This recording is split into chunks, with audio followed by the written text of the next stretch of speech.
Tá bom, só um segundo. Bom dia a todos, então, mais uma vez, Dr. Paulo Zeles, estou aqui com vocês, recebendo hoje o Dr. Leandro Echenique para falar um pouquinho sobre as manifestações cardiológicas do COVID. Essas são as reuniões clínicas da Medicina Esportiva da Unifesp, elas aconteceram no ano passado online, desde março até o final de dezembro. Nós tivemos um sucesso muito grande nessa reunião, chegamos a ter perto de 300 participantes em algumas das reuniões que nós fizemos, então optamos por manter esse modelo esse ano também. Então, mesmo que a gente tenha o retorno às atividades presenciais, que a pandemia esteja controlada, a ideia é que a gente consiga, através dessa plataforma, atingir um número maior de pessoas e pessoas que muitas vezes não conseguem se deslocar para São Paulo. Então, vejo aqui o Fernando Bianchini, que é nosso ex-residente, ex-presidente da Expand, temos pessoas que participam do Nordeste, do Norte, enfim, de vários estados. Então, a ideia é que esse modelo seja perpetuado, tá? Sempre às 11 horas, alternando temas de clínica, cardiologia, fisiologia, ortopedia, temas associados à medicina esportiva em geral. Hoje, então, nós temos a honra de receber o Dr. Leandro Echenique, uma referência na cardiologia esportiva, e que tem muita experiência no tratamento de COVID, além de ter tratado o nosso presidente também no momento de maior dificuldade. Bem-vindo, Leandro. Se você quiser resumir assim, o seu extenso currículo, fique à vontade e pode começar a sua aula. Obrigado, queria agradecer mais uma vez aí o convite, né? Enfim, acho que todo mundo, a maioria que está aí, a gente já se conhece de longa data, e é sempre um prazer estar falando com vocês e estar participando aí das reuniões.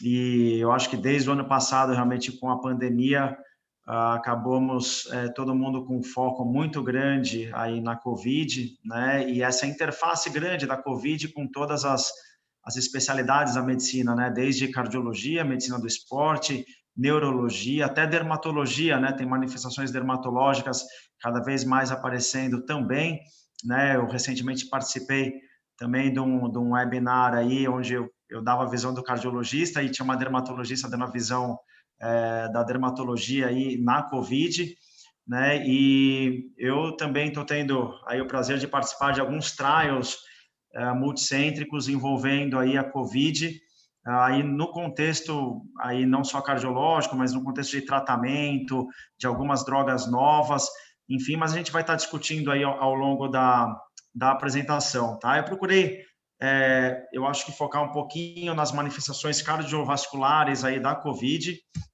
tá?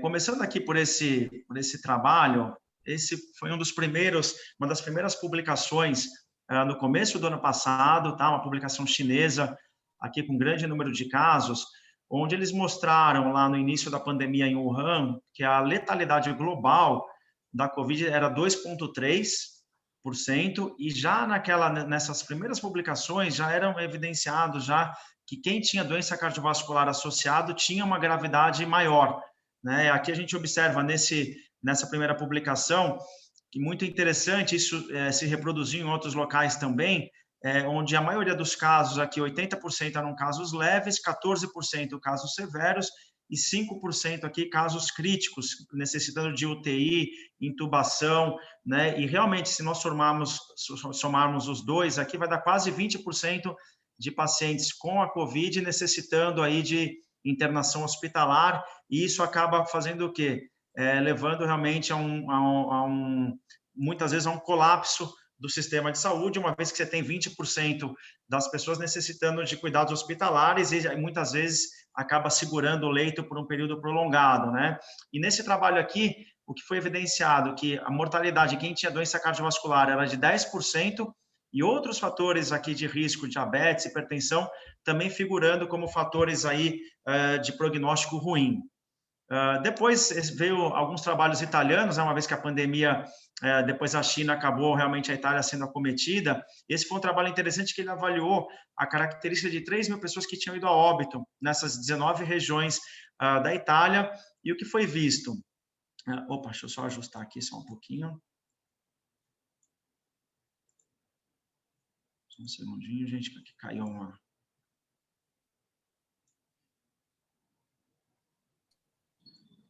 Estamos vendo e ouvindo bem você aqui, Leandro. Ok, agora sim, agora sim. E o que foi visto que nessa população aqui de 3 mil óbitos, só 4% não tinham comorbidades, só 4% dos que faleceram não tinham nenhuma comorbidade. E 9% dos óbitos tinham ocorrido em pessoas abaixo dos 65 anos, mostrando aqui realmente que a idade era um fator preponderante. E o que chama atenção aqui, 60% dos que faleceram tinham 3 ou mais fatores de risco, né? E o que chama atenção, realmente, olha os fatores de risco aqui: doença isquêmica coronariana, fibrilação atrial, né, e insuficiência cardíaca, mostrando realmente que eram comorbidades importantes que agravavam esses casos. E os demais, se a gente for pegar aqui e ver também que nós temos outros fatores cardiovasculares aqui, como obesidade, quem já tinha AVC prévio, o fumo aqui relacionado ao DPOC, né? Então, realmente, diabetes mellitus. Então, a gente vê realmente que esses fatores de risco acabam incrementando um prognóstico ruim. E aqui foi um outro trabalho também realizado na Itália, que ele comparou aqui duas populações. Ele separou uma que tinha doença cardiovascular e a outra que não tinha doença cardiovascular. Aqui você vê que o N foi até pequeno, era no começo da pandemia, e olha só, esses pacientes que tinham doença cardiovascular tinham insuficiência cardíaca, FA, doença coronariana, e o que foi visto? Realmente, quando a gente encontrava doença cardiovascular, esses pacientes internavam na UTI muito mais do que quem não tinha doença cardiovascular, e a mortalidade era muito maior nessa população, aqui 36% de mortalidade. Vou passar aqui. E realmente, quais são as manifestações cardiovasculares da COVID? Esse slide aqui mostra bem o amplo espectro de manifestação do vírus, né? Então, a gente tem aqui o vírus entrando, a gente sabe que a primeira manifestação do vírus é no pulmão, né? O acometimento mais comum e mais importante, né? Mas no sistema cardiovascular, nós temos múltiplas manifestações. E aqui a gente vê o vírus usando o receptor da ECA para entrar na célula, no miócito, né? E essa invasão aqui gera uma série de respostas do organismo. A gente pode ter uma agressão direta do miócito, causando uma miocardite, e a miocardite pode levar à insuficiência cardíaca, pode levar à arritmia, pode levar a outras manifestações, até morte súbita.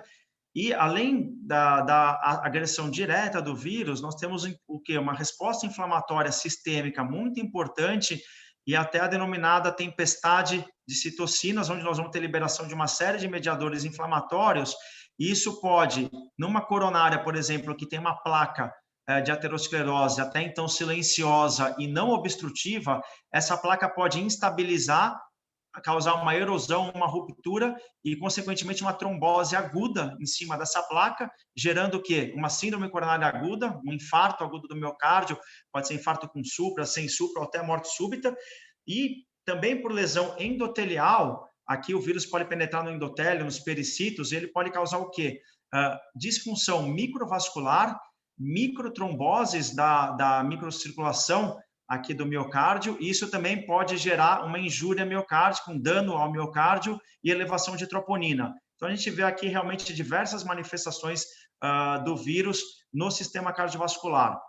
E a injúria miocárdica, nós vamos falar muito desse termo aqui na aula. O que é a injúria miocárdica? É a agressão dos miócitos e, consequentemente, uma elevação no sangue da troponina, né? A gente hoje tem aí ensaios muito sensíveis da troponina, onde a gente consegue detectar pequenas elevações, a chamada troponina ultrassensível, né? E aqui, de novo, pode ter a miocardite, a gente pode ter o infarto, podemos ter a síndrome do Takotsubo, tem sido até descrita em alguns casos, microtromboses com disfunção endotelial, e aqui a inflamação sistêmica pela resposta inflamatória, também podendo agredir e causar elevação da troponina. Além disso, não podemos esquecer que o vírus é extremamente trombogênico e ele pode levar a fenômenos tromboembólicos no pulmão, causando hipóxia, e isso também pode sobrecarregar o ventrículo direito, já que aumenta a pressão pulmonar, da artéria pulmonar, e pode causar elevação da troponina também aí pelo ventrículo direito. Tá? Então, são diversas manifestações. Sempre quando nós temos injúria miocárdica, ou seja, quando nós vemos uma elevação da troponina, isso tem um fator prognóstico importante. Aqui, de novo, desde os primeiros trabalhos realizados lá na China, todo mundo já estava observando que quando o paciente estava internado e tinha elevação da troponina, ou mesmo um paciente que vem no pronto-socorro com as primeiras manifestações, e nós fazemos aquela coleta de exames laboratoriais iniciais, e ele tem uma troponina elevada, isso configura realmente um prognóstico pior. Nesse trabalho aqui, com quase 500 pacientes, 20% tinha troponina aumentada, tá? E olha só a mortalidade como era diferente no grupo que tinha tropa aumentada, 50%, contra 4,5% no grupo que não tinha troponina elevada. E aqui realmente foi um preditor independente, que a gente vê aqui realmente foi a elevação da troponina e a manifestação pulmonar grave aqui com a síndrome do desconforto respiratório agudo, também como um fator preditor importante de mortalidade. E esse foi um trabalho já publicado mais no final do ano passado, que foi muito interessante. Eles pegaram aqui 440 pacientes e avaliaram de forma prospectiva, e o desfecho primário do trabalho era a mortalidade em 30 dias. Tá? E o que eles viram? Eles acompanharam aí com todos os exames, né? Fez um acompanhamento bem de perto, e eles encontraram 3 preditores independentes importantes: troponina, a idade e a hipóxia na apresentação. E eles desenvolveram um score, que é o HET score, que foi muito interessante. Eles deram uma pontuação aqui. A hipóxia ganhou 1 ponto, a idade, se entre 65 e 75, 1 ponto, acima de 75, 2 pontos, e a troponina, aqui de novo, a injúria miocárdica, a troponina aumentada, ganhando 2 pontos. E olha que interessante, se a gente pegar um paciente idoso, então, acima de 75 anos, que tem hipóxia e tem troponina elevada no início, olha a mortalidade dele em 30 dias, 65%.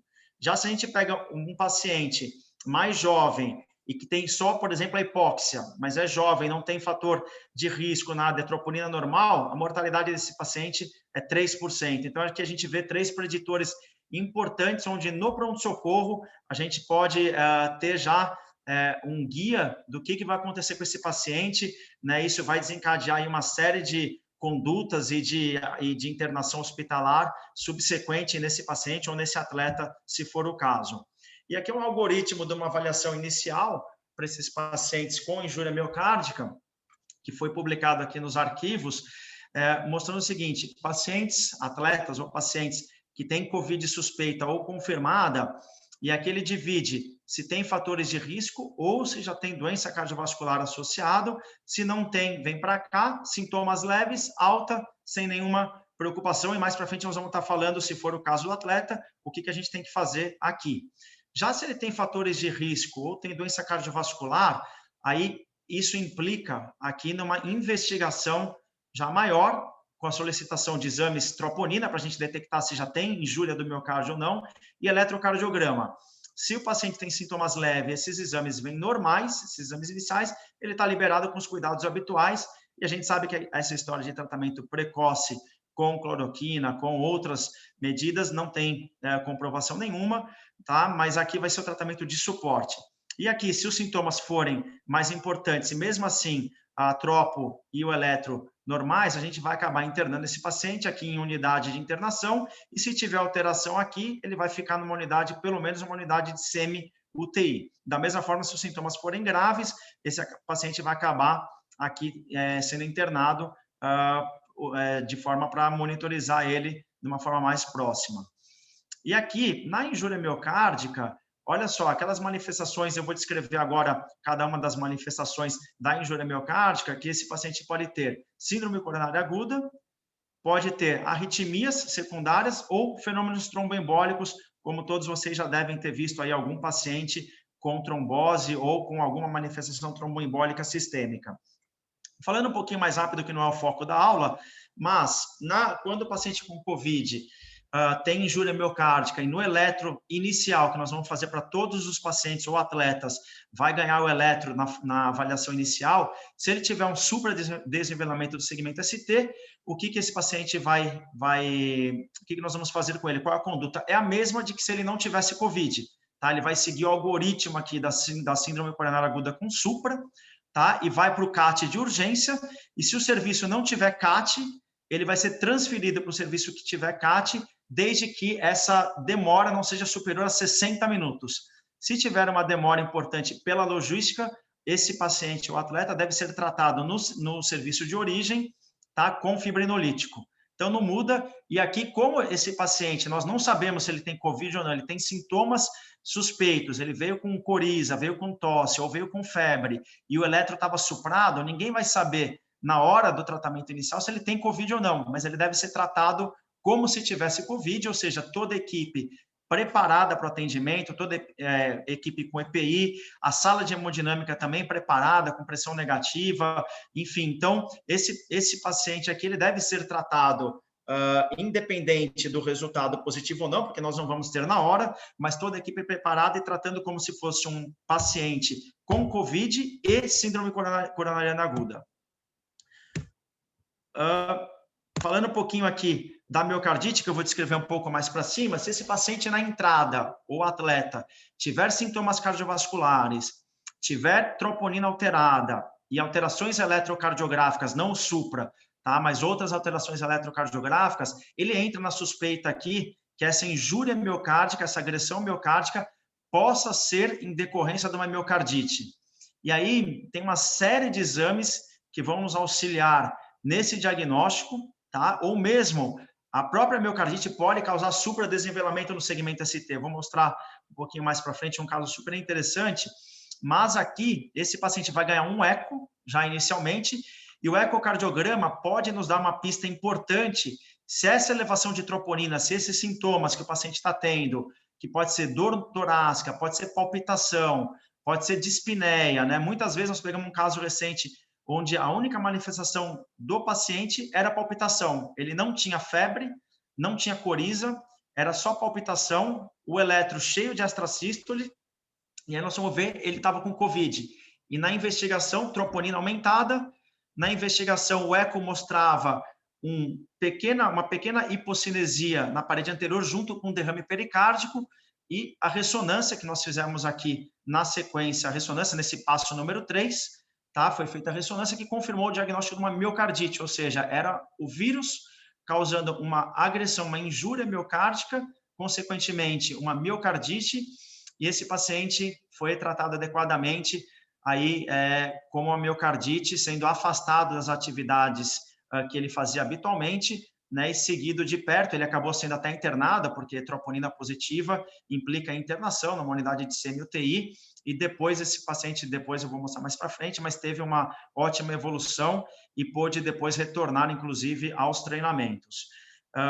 Seguindo aqui, muitas vezes esses casos com suspeita de miocardite, a gente não consegue fechar o diagnóstico só com a avaliação inicial, a gente lança a mão da ressonância, que vai nos ajudar muito nessa diferenciação.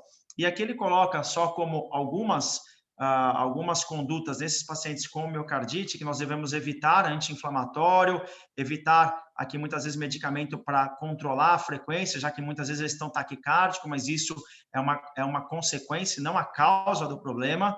E o tratamento deve ser, aqui não vou entrar no mérito, mas deve ser um tratamento aí para miocardite, pelas complicações que o vírus pode ocasionar no miocárdio. Então, não vou entrar aqui no mérito, mas são tratamentos aí das consequências do vírus e não da miocardite de forma basal. Esse foi uma série de casos que foi publicado no New England, muito interessante. Eles pegaram aqui 18 pacientes que tinham supradesnivelamento do segmento ST, eram pacientes com miocardite e que chegaram suprados no pronto-socorro.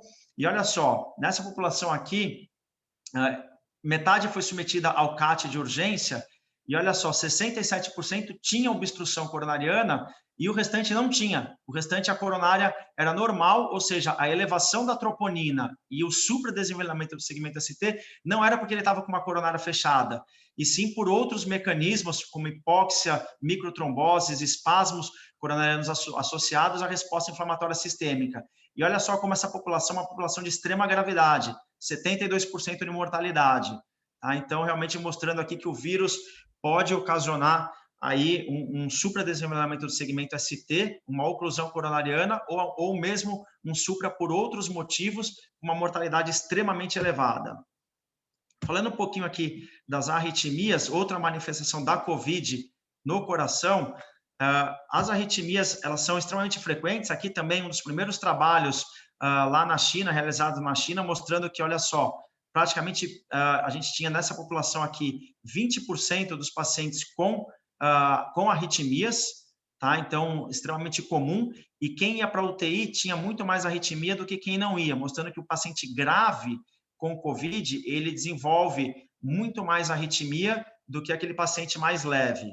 Tá? E por que surgem essas arritmias? Né? São de múltiplos os mecanismos que o vírus pode ocasionar arritmia, que a gente tem que estar atento na avaliação pré-participação do atleta, porque são vários os mecanismos. Olha só, a gente pode ter uma injúria direta do vírus, tanto no átrio quanto no ventrículo. A gente pode ter uma inflamação, uma pericardite, causando também aqui derrame pericárdico e, consequentemente, também propiciando pela própria inflamação do pericárdio alterações eletrocardiográficas e arritmias.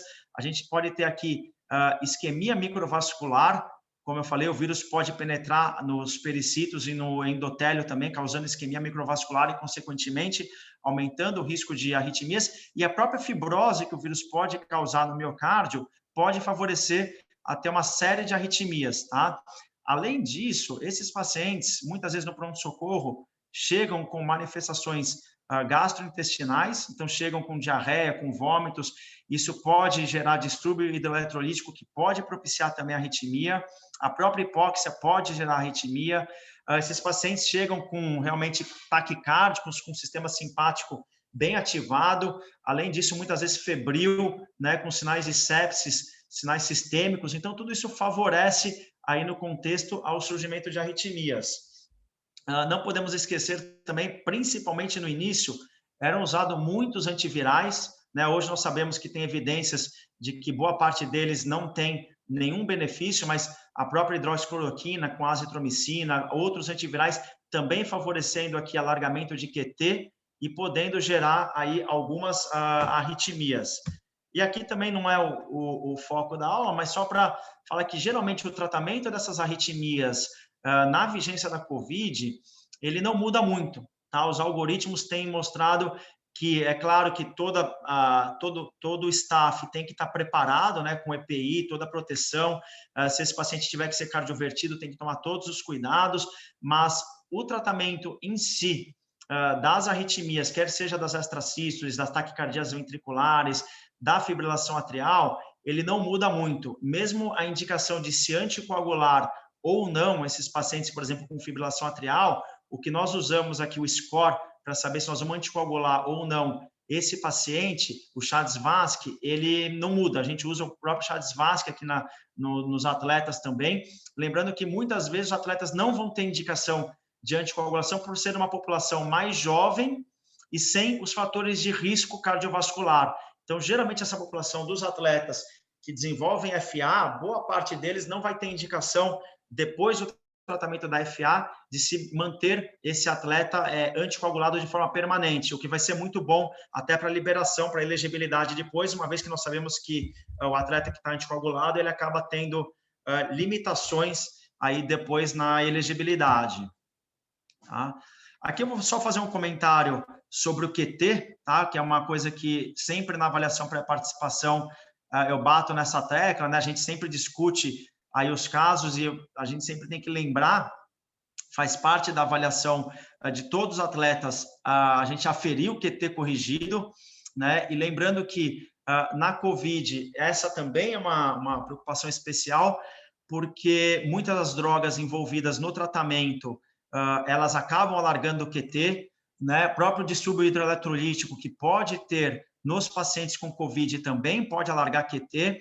Então, aqui, lembrando que olha só, esse algoritmo aqui foi o último publicado, ele é bem interessante, ele mostra o seguinte, que se o QT desse paciente de base, ele já é acima de 500, tá? A gente não deve nem começar medicações que possam interferir com o intervalo QT, tá? Agora, se você não tem essa alteração, você pode iniciar a medicação que tem a possibilidade de alargar QT, tá? E aí esse eletro deve ser repetido no dia subsequente, e se o eletro, se teve alargamento do QT, se foi para cima de 500, ou se o delta QT, ou seja, você tem o eletro basal, mediu o QT, e depois de um dia do tratamento para COVID, esse QT se alargou mais do que 60 milissegundos, essa droga deve ser suspensa e esse tratamento deve ser reavaliado. Então, a gente tem que ficar muito atento no que o paciente está tomando, o que o atleta está tomando, se está usando diurético, se não está, se está usando outros antihipertensivos que possam influenciar com potássio, com magnésio, e a gente tem que estar muito atento, tá? E esse é um trabalho que eu também fiz, eu fui um dos autores que a gente publicou sobre a hidroxicloroquina com a azitromicina em pacientes com COVID, leve a moderado, e nós mostramos aqui, não era o foco principal do trabalho, mas era um endpoint de segurança, né? A gente mostrou que a hidroxicloroquina com a azitromicina não teve benefício. Tá dando para ouvir? Opa, vocês estão me ouvindo? Tem um áudio de fundo aqui de alguém, eu já bloqueei, fica à vontade, Leandro. Tá bom, tá dando para ouvir? Tá tudo ok? Estamos ouvindo bem, tá ótimo. Tá bom. Então, nesse trabalho mostrou que a hidroxicloroquina com a azitromicina, ele não teve benefício para os pacientes com COVID leve ou moderado, porém, a hora que nós fomos avaliar os eventos adversos, o grupo que usou a hidroxicloroquina com a azitromicina e mesmo que usou a hidroxicloroquina isolado, ele teve muito mais interferência no QT do que o grupo que não usou a hidroxicloroquina e a azitromicina, que a gente vê de forma significativa o alargamento do QT. Então, a gente tem que ficar muito atento, realmente, quando o paciente com COVID está em uso de medicamentos que possam interferir no intervalo QT.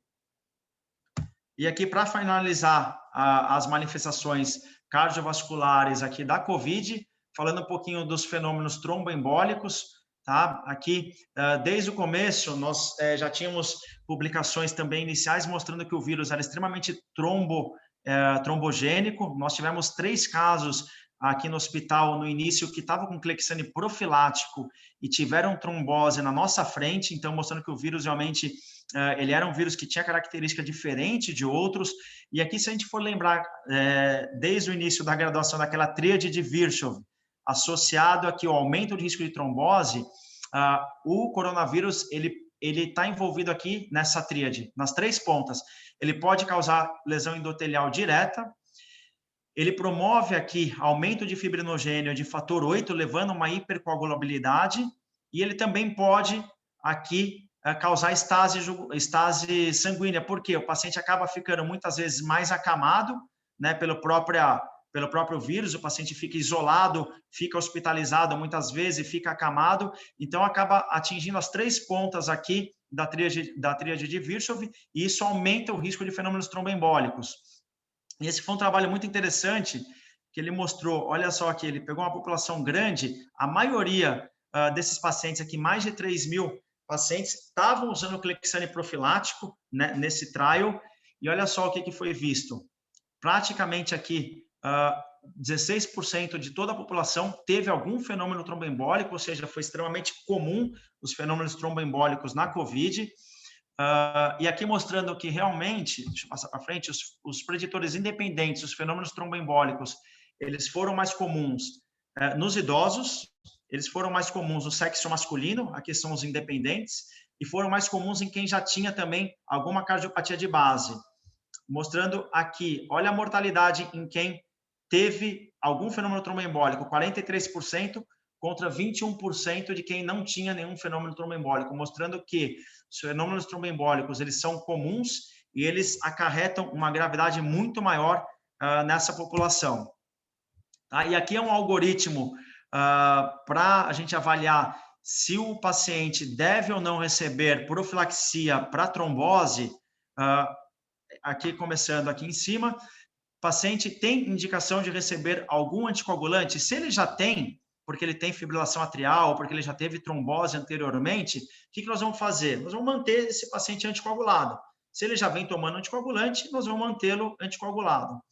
Se ele não tem nenhuma indicação de base de anticoagulação, aí o que nós vamos fazer? A gente desce para cá no algoritmo, tá?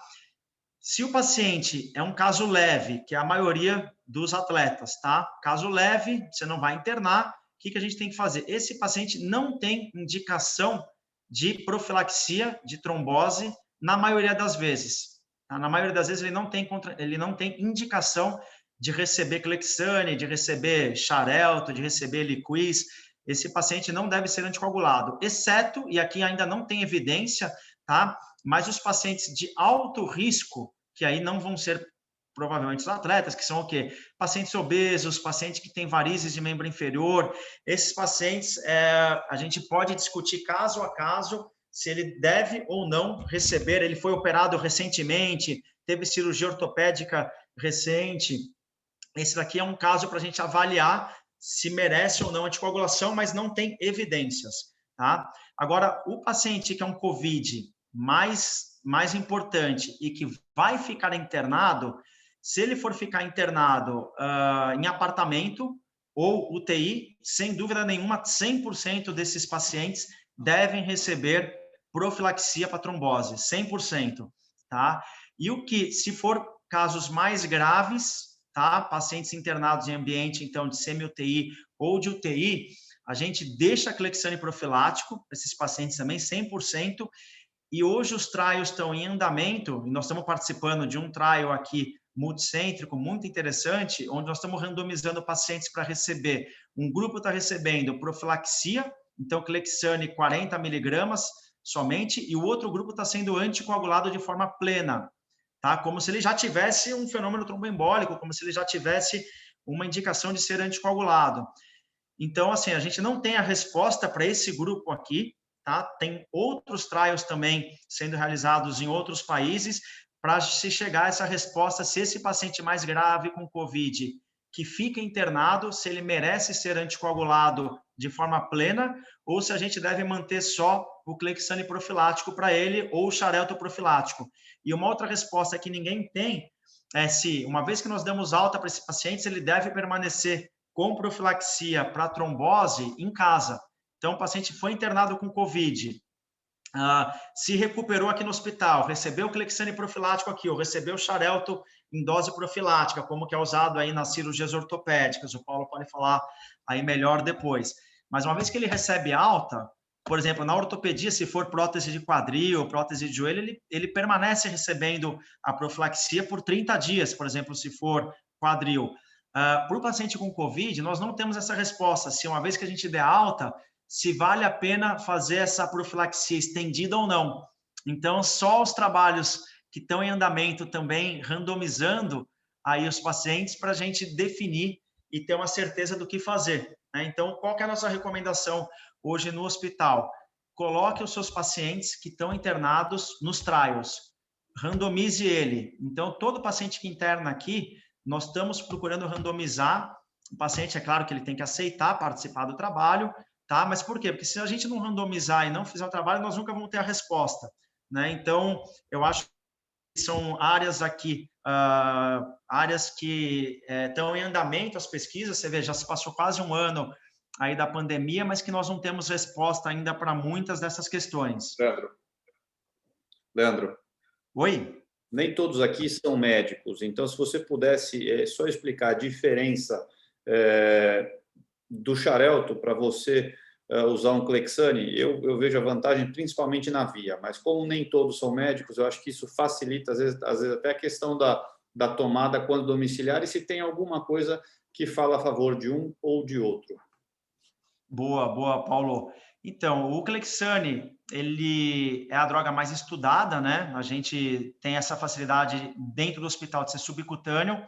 Então, mesmo quando a gente precisa anticoagular a pessoa, ao invés de você usar heparina venosa, por exemplo, a gente aqui no hospital pode fazer Clexane 1 miligrama por quilo de 12 em 12 horas subcutâneo. E hoje a gente tem a opção com os novos anticoagulantes, o Xarelto, o Rivaroxabana, a gente tem o Eliquis, que é o Apixabana, a gente tem o Edoxabana, que são anticoagulantes orais, tá? Cada um age numa via da cascata de coagulação, e eles têm a grande vantagem de ser oral, não ser subcutâneo e nem venoso. Essa eu acho a grande vantagem, né? Até para você tomar em casa é completamente diferente. A gente vê que nem todo paciente consegue se aplicar a injeção. Claro que não é uma coisa muito difícil, mas você vê que existe alguma resistência, às vezes um pouquinho maior, tem que ter alguém para aplicar, então eu vejo que às vezes dificulta um pouco, né?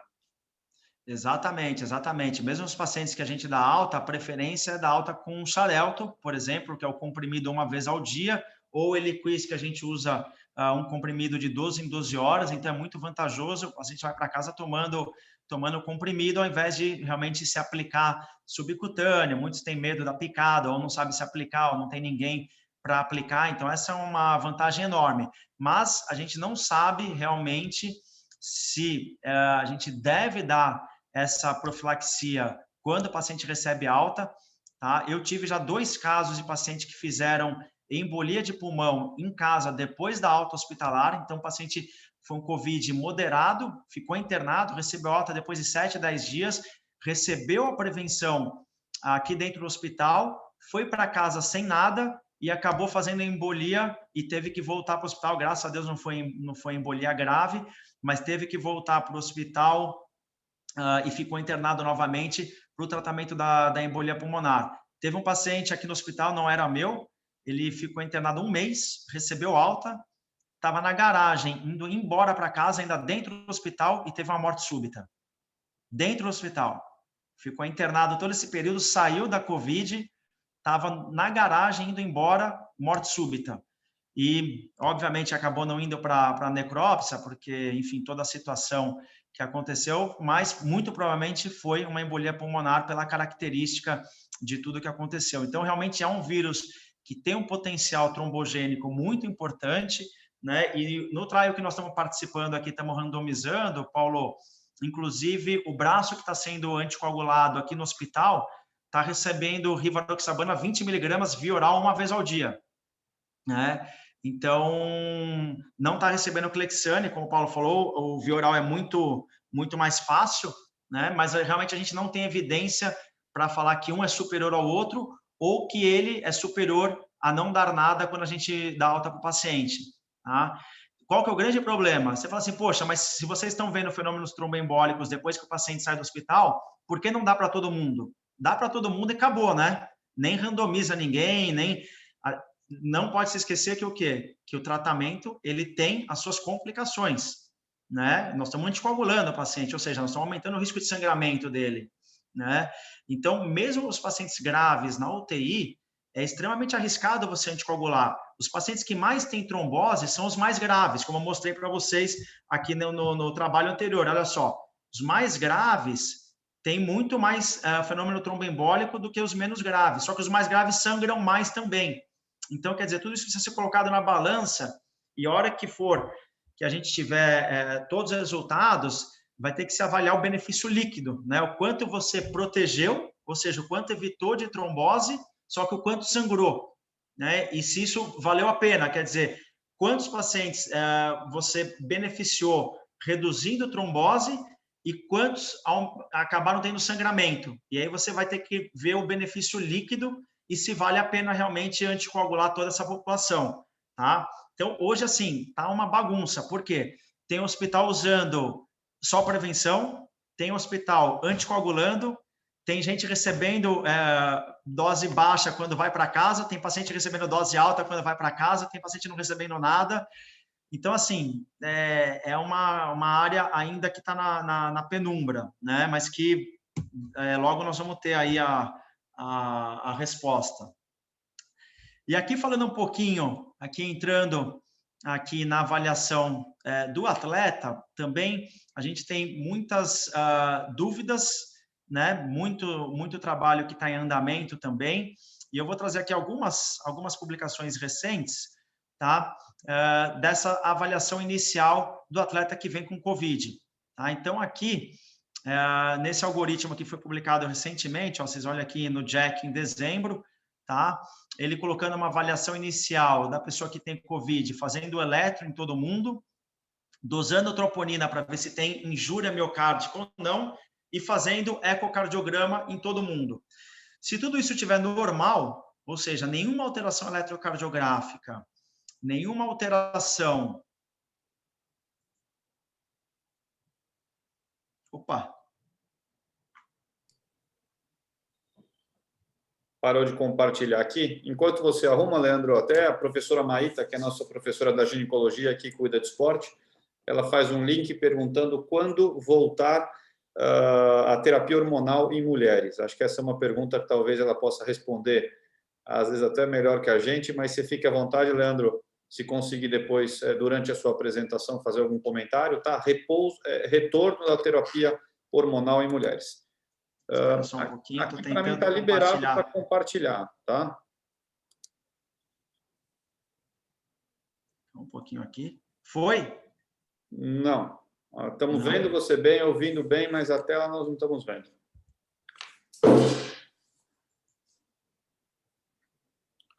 Maíta, até aproveito se você estiver conseguindo falar. Sei que às vezes o local que você está não te permite que fale, mas se você já souber alguma coisa ou tiver alguma coisa a respeito dessa terapia hormonal em mulheres pós-Covid, se quiser complementar, a gente fique à vontade, tá bom?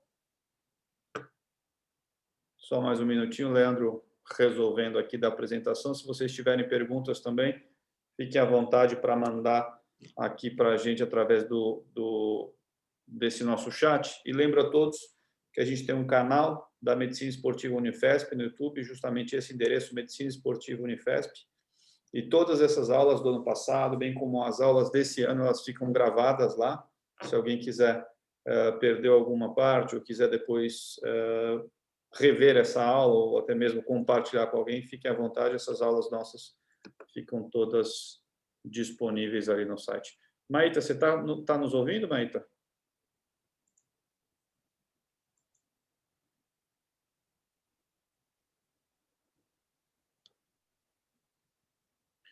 Maíta responde aqui, tenho colegas que liberam após o término do anticoagulante, 3 meses, que é uma coisa que a gente deve considerar também, né? Muitas vezes a gente acha que essas medidas aí hormonais, essa proteção para as mulheres é uma coisa que a gente pode evitar, mas eu tenho um colega próximo que numa situação parecida acabou tendo aí o 3º filho, então acho que é relevante e tem que ter esses cuidados, né, Maíta? Isso a gente vê realmente que acontece.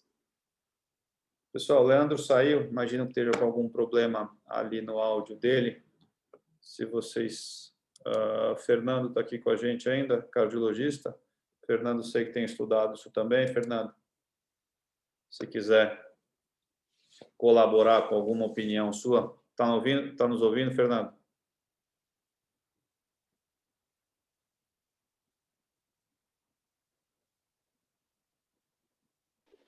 Estou ouvindo sim, Paulo. Como é que tá? Como é que você tem feito com esses seus pacientes aí? Na verdade, eu tenho seguido muito do guideline que o Leandro estava explicando agora, né? Uhum. Tenho feito eletro, troponina e ecocardiograma em todo mundo, independente de sintoma ou não. Especificamente aqui na Ponte Preta, a gente tem feito teste cardiopulmonar em todos os atletas que tiveram diagnóstico, mesmo aqueles assintomáticos, principalmente porque eu tive um exame prévio deles, também teste cardiopulmonar, então eu consigo comparar o pré e o pós. Mas caso você está me ouvindo bem, Paulo? Estou te ouvindo bem, estou te ouvindo bem. Caso o Leandro retorne, eu tenho até uma dúvida, que é um caso de um garoto, atleta nosso da base, que assintomático, foi diagnosticado e daí nos exames de retorno ele teve uma troponina positiva e a gente afastou ele, fez ressonância com realce tardio e afastou ele por um diagnóstico de miocardite. A minha dúvida é que eu estou conduzindo essa miocardite como qualquer outra miocardite viral que a gente tivesse, né?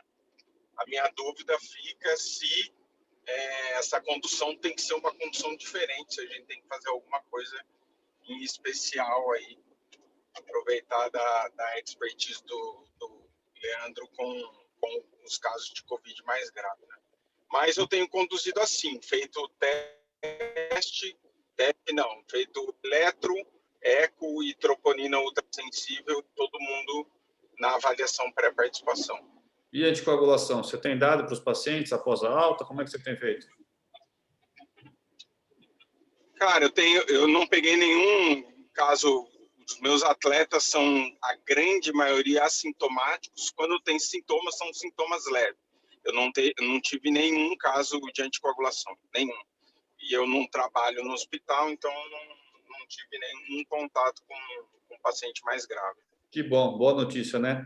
Leandro, aqui, voltamos a ver bem aqui, só vou te destacar duas coisas. Uma, Maíta tinha perguntado sobre retorno de terapia hormonal em mulheres pós-Covid, e o Fernando, que também trabalha, faz essa parte de cardiologia na Ponte Preta, estava perguntando sobre atletas dele, que ele tem um atleta da base, com uma miocardite, que ele tratou como se fosse qualquer outra miocardite, ou se ele deveria tratar com com algum enfoque diferente pensando em Covid. Então, fique à vontade para continuar a sua apresentação, mas se quiser encaixar essas duas respostas, terapia hormonal em mulheres, né, retorno de medidas contraceptivas, e miocardite pós-Covid, se tem alguma particularidade, tá bom? Fique à vontade de continuar. Ok, vamos continuar então aqui. Viu, Maíta, com relação à anticoncepcional, realmente a gente sabe que aumenta o risco de trombose, ainda mais se tiver associado ao tabagismo, mais ainda, né? E associado ao vírus, quer dizer, aí é um combo protrombótico muito importante, né? Então, realmente, assim, para retornar com a anticoagulação, eu acho que, assim, tem que ter o bom senso, porque a gente não vai ter nada de literatura baseado em trabalho com segmento, randomizado, nós não vamos ter. Então, assim, qual é a minha impressão? Paciente jovem, sem outros fatores de risco, magra, não tem varizes, não tem nenhum histórico de trombose, não tem cirurgia recente, foi um COVID leve, opa, essa é uma paciente que dá para voltar mais rápido com o anticoncepcional, entende? Acho que não foi internado, foi uma internação rápida, ela não tem nenhum fator de risco, essa paciente eu fico menos realmente preocupado, acho que o limiar para voltar é muito mais rápido. Já uma paciente que realmente foi um COVID grave, ficou com internação prolongada, ou tem fatores de risco inúmeros aí, essa é uma paciente que provavelmente na alta eu vou deixar com anticoagulação profilática, tá? Vou deixar por pelo menos aí 2 a 4 semanas, mas como eu te falei, ainda não é isso daí indicação classe 1, tá? Mas vai ficar 2 a 4 semanas em anticoagulado e eu esperaria para voltar com anticoncepcional até passar esse período e a gente ter certeza de que evoluiu bem, não teve nenhum fenômeno tromboembólico, aí retornaria com a anticoagulação, tá? Então, acho que é mais baseado aí na vivência desse 1 ano de pandemia, né, do que alguma coisa de evidência realmente da literatura. E com relação à miocardite, Fernando, eu acho que assim, a miocardite no contexto da COVID, o tratamento não muda. A gente vai seguir a mesma conduta de que fosse uma miocardite causada por Coxsackie, por parvovírus, enfim, por H1N1, como nós já vimos. Então, a conduta vai ser...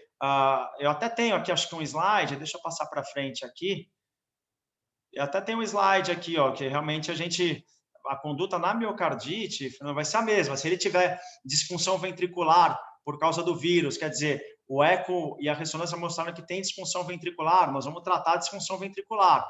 A miocardite gerou arritmias ventriculares, ele está com sintomas, nós vamos dar beta-bloqueador. Então, assim, o tratamento, o segmento e a conduta com relação à elegibilidade desse atleta COVID e miocardite, ela é a mesma independente do vírus, né? Nós vamos ficar só atento no curto período do tempo, devido ao risco tromboembólico, então a gente tem que ficar realmente mais atento a isso, mas a conduta seria a mesma aí, né? E aqui eu trouxe até um algoritmo para a gente mostrar, para vocês verem, ó, essa publicação, esse trabalho foi publicado no primeiro semestre do ano passado, tá? Foram vários autores aí, inclusive, olha aqui, ele foi publicado no European, tá? Foi no primeiro semestre do ano passado, muitos estudiosos assim de ponta participaram dessa publicação, Pelicha, o Sharma, enfim, a hora que eles colocam aqui a conduta no atleta com COVID, olha só que eles muita coisa aqui mudou já, né? Então, ele coloca aqui, ó, por exemplo, deixa eu passar aqui, só um segundinho. Ele coloca aqui, ó, depois do Covid, exame físico, história clínica, exame físico. Se não tiver nenhuma alteração, o atleta assintomático, ele coloca aqui, ó, retorno já ao jogo, tá? Retorno gradativo. Se ele teve um quadro que foi mais importante, ficou sintomático por muito tempo, ele coloca, voltando aqui, que deve ser feito eletro e eco. Se tiver normal, teste ergométrico. Se o teste ergométrico máximo normal, voltar ao treino. E se tiver anormalidade, aí ele pede para prosseguir a investigação, né? Agora, nos casos hospitalizados, atletas que foram hospitalizados mais graves e tudo mais, aí sim ele coloca aqui troponina para todo mundo, eco para todo mundo, eletro, e aí considerar aqui a demais investigação com eco e teste, e se tiver normal, retorno gradativo. Se tiver anormal, seguir na investigação, pedir ressonância, considerar outras avaliações aí na investigação.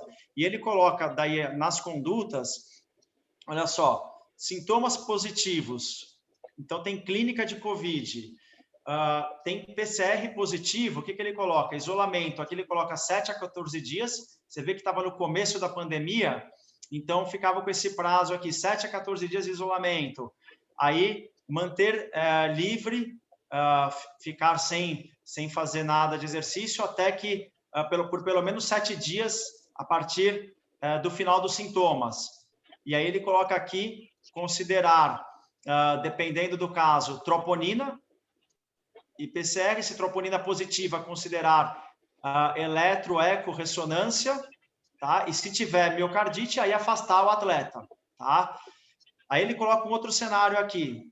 Se não tem sintomas e o PCR está positivo, ou seja, é um atleta sem sintoma nenhum, só o PCR positivo.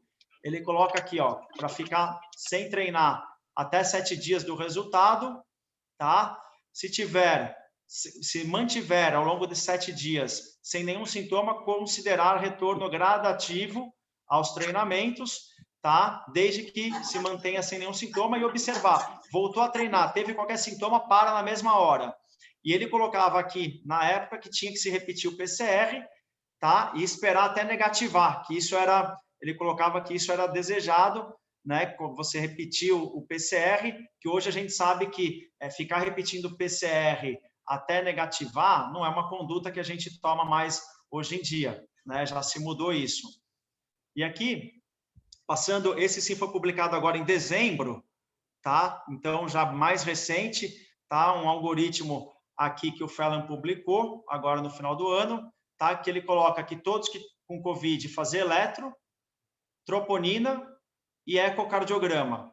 Se tiver tudo normal, retorno gradativo aos treinos. Se tiver alteração, ou seja, o eletrocardiograma sugere que possa ter um comprometimento do vírus no miocárdio, tá? A gente encontrou aquelas alterações do eletro que não são típicas do atleta, ou seja, se o eletro vem, todos vocês sabem aquelas alterações típicas do atleta, bradicardia sinusal, sobrecarga ventricular, mas não tem nenhuma outra alteração que sugira uma patologia, ok, esse eletro é considerado um eletro normal. A troponina veio negativa, ou seja, não teve nenhuma injúria miocárdica, e o ecocardiograma, ou ele veio absolutamente normal, ou ele veio com aquelas alterações que nós sabemos também que são em decorrências do coração de atleta, esse atleta está liberado para continuar o treinamento, para voltar ao treinamento. Se ele tem alguma alteração nessa tríade aqui, inicial, ele deve ser investigado para a gente ver o quê? Se essa injúria miocárdica, será que essa injúria miocárdica, essa troponina aumentada, é uma miocardite? Será que é uma miopericardite? Será que ele já tinha uma cardiopatia de base, não sabia, e o Covid veio só a dar aquele empurrão final para manifestar a doença? Então, muitas vezes, essa avaliação inicial aqui, nós vamos descobrir outras coisas que não têm relação com a Covid, e que a Covid foi só um deflagrador, né? E aí nós vamos investigar e vamos definir. E aqui, o que ele coloca de investigação inicial, realmente, o próximo passo, geralmente, o que nós vamos lançar a mão é a ressonância, né? Porque ela vai nos ajudar a diferenciar se é uma miocardite ou não, até o pericárdio ela consegue ver bem. Esse próximo passo aqui, a gente tem usado muito pouco, eu não indiquei cintilografia para ninguém, ecoestresse para ninguém nessa fase de Covid, e a angiotomo, a gente acaba indicando quando a gente suspeita o quê? Que esse atleta que estava com troponina aumentada, ou esse atleta que veio com uma alteração no eco segmentar, alguma disfunção segmentar ali, ele possa ter uma coronariopatia aí por trás e sem saber, e às vezes a gente acaba detectando, ele tem história familiar ou ele tem algum outro fator de risco, e a gente acaba lançando mão, por exemplo, de uma angiotomografia de coronária, ou mesmo de uma angiotomo para protocolo TEP, porque a gente suspeita que essa elevação da troponina e essa dor no peito que ele está tendo, ou essa alteração do eletro, possa ser em decorrência de uma embolia pulmonar. Então, a gente vai lançar mão do angiotomo protocolo TEP, tá? Então, eu acho que, sem sombra de dúvida, um atleta que teve COVID, ele deve ser submetido a uma avaliação para saber se ele vai poder voltar ou não, uma avaliação muito minuciosa, com uma anamnese bem detalhada, tá? A gente sabe que o atleta tende a minimizar o problema dele, ele tende a minimizar sintomas, ele tende muitas vezes a não falar do histórico adequadamente, então a gente tem que fazer uma anamnese muito bem detalhada, um histórico familiar muito bem detalhado, um exame físico completo, tá? Um exame físico completo para não deixar passar nada batido na ausculta pulmonar, na ausculta cardíaca, medir pressão, ver pulso nos 4 membros, né? Acho que a gente tem que fazer um exame físico completo e lançar mão. Claro, eletrocardiograma, troponina, ecocardiograma e, dependendo da fase que ele tiver, também já o teste aí cardiopulmonar, se a gente já está pensando aí no retorno completo aí aos treinamentos e às competições. Acho que era isso, pessoal. Acho que a gente podia abrir as dúvidas aí para enfim, discutindo aí todos os temas relacionados à parte cardíaca. Excelente, Leandro. Como sempre, excelente apresentação. Aqui o Fernando pergunta se tem uma fase certa para começar essa avaliação, ainda mais quando eles estão sintomáticos leves. Dá para querer avaliar ou você